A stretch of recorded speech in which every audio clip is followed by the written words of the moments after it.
Welcome to the HR Empowerment Podcast, where we will uncover strategies and new insights from HR professionals who discuss up-to-date regulations, best practices, and the most pressing topics like diversity and equity, leadership, dealing with difficult situations, and much more that affect your bottom line and business. Thanks for joining us.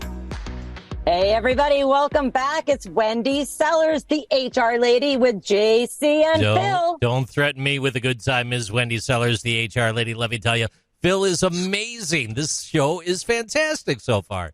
Thank you, Phil. Thanks for joining us. We're going to talk tech now, which is not everybody's favorite topic, but I personally love it, even though sometimes tech systems drive me crazy. When I get these fancy reports, I'm like, oh, I didn't know it did this. But data in is data out, right? Oh, yeah. Tech's been a big part of my professional journey. Actually, Wendy, I was born 2 months before Steve Jobs and 10 months before Bill Gates. And in the early 80s, I was ahead of those guys climbing the corporate ladder of a computer mainframe business.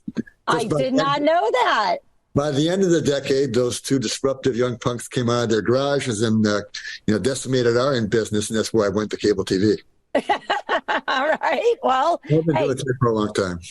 Well, that's awesome. That is perfect transition then. As you know, I want to remind our listeners, which are business owners, entrepreneurs, a lot of HR people or people that are wearing an HR hat amongst all these other hats, including in the finance and accounting space.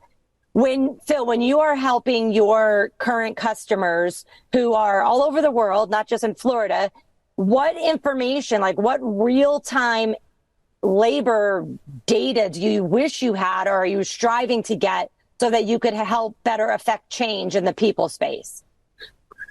I with my tech background, my finance background, I find a way to get timely, good information on hours and dollars and on the labor side of businesses. Very important to have that. It's the challenge, I think, is to then marry the outputs against the inputs so that you can really get a feel for what those functions are driving, how they're performing, and help decide, do we have the right people in the key seats? Right. And like we mentioned before, some of the metrics that you would be looking to get the resolution for, which will hopefully then be easier to get next time, is things like, okay, has employee retention changed? Did it go up? Did it go down? Do nothing? And then on top of that, do we have, for lack of a better word, maybe like review ratings for all these employees? Because just because somebody is still there doesn't mean we want them to be there or that they should be there. Has productivity changed? That's not always easy to determine when you're not building widgets. When you're building services, though, how do you determine if productivity is better or not better? Right. Now, you really need to look at more than just financial data. Mm-hmm. One thing I learned a few years back in my experience as a CFO for cable divisions, particularly at Bright House Networks here in Florida, was the importance of marrying a financial statistic like EBITDA growth with something like Net Promoter Score, because you need to know that you're growing the business in a right way, in a sustainable way, and being able to capture customer loyalty and employee loyalty as well alongside your financial metrics is important, because the performance you have today, you want to have a good feeling that if it's good, it's sustainable, because you're doing the right things to generate engaged, loyal employees and loyal customers as well. So the Net Promoter Score, you can get that for your customers as well as your employees, correct? Yes, it was invented as a customer loyalty statistic, but why not use it to find out from your employees if they are likely to recommend their friends to come join them in their employment at their current workplace. Right. I don't see a lot of companies doing that, but why not? It's a great metric. There is a tech system that I use that is HR technology, can do payroll, recruiting, things like that. It's not integrated with finance in the way that you would prefer it would be, but it's easily integrated. But they have it, the Net Promoter Score for their employees. And then I think it's like quarterly, I want to say, once you set it up. And it's like literally like thumbs up, thumbs down. Like it's not this, 400-page survey or even like a, 20 question survey. I think it's like 2 or 3 questions of are you engaged? Are you going to recommend us? And that's it. And I'm like, that's just amazing.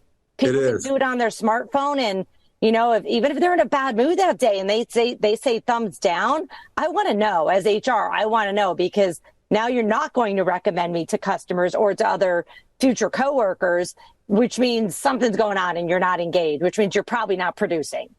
Right. The founder of the NPS stat wrote a book called The Ultimate Question, which is, on a scale of 0 to 10, how likely would you be to recommend us?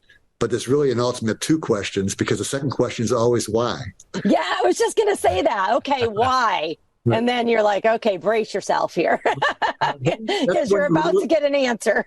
Right. That's when you learn what makes a difference to your employees or your customers. There's a reason they scored you high or low, and asking them why gets that main reason right out to the surface.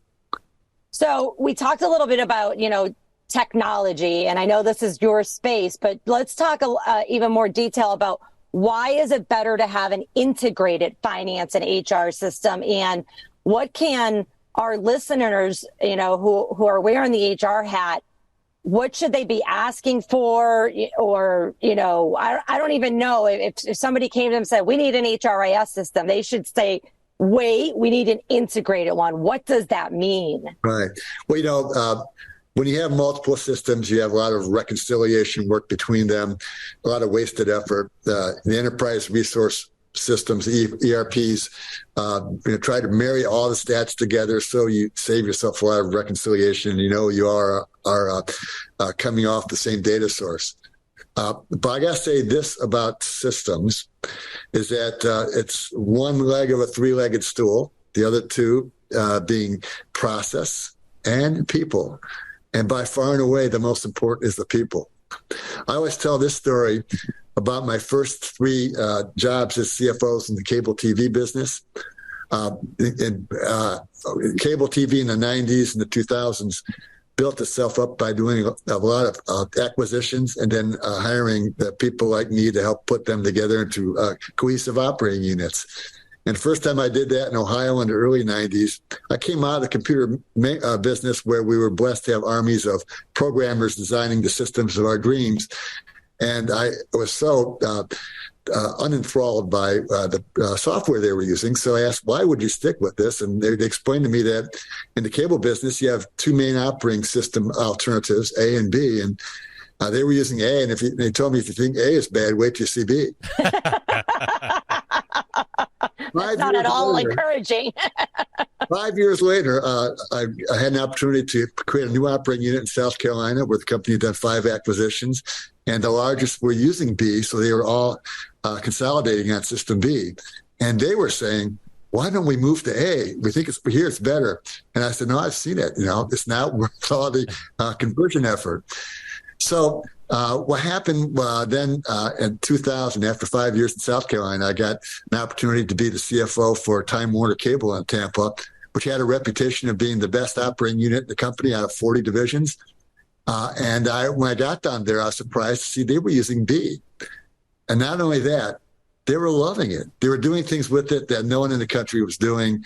They had the vendor doing extra special things to meet their needs. And they were flying people all around the country, the software supplier, to come see how well it was working in Tampa, Florida. And the single difference was the people. They had people with the mindset, with the willpower to figure out that I don't care if it's A or B, we're going to make it work the best we can. They say we only use 10% of our brains. Many businesses only use 5% of their software. And having the right people gets you to using 80, 90%, and you'll have the technology working for you if you have the right people really investing themselves, really engaging in it to make it successful for the business. Awesome. Thank you for sharing that. Thanks for listening, everyone, to episode 3.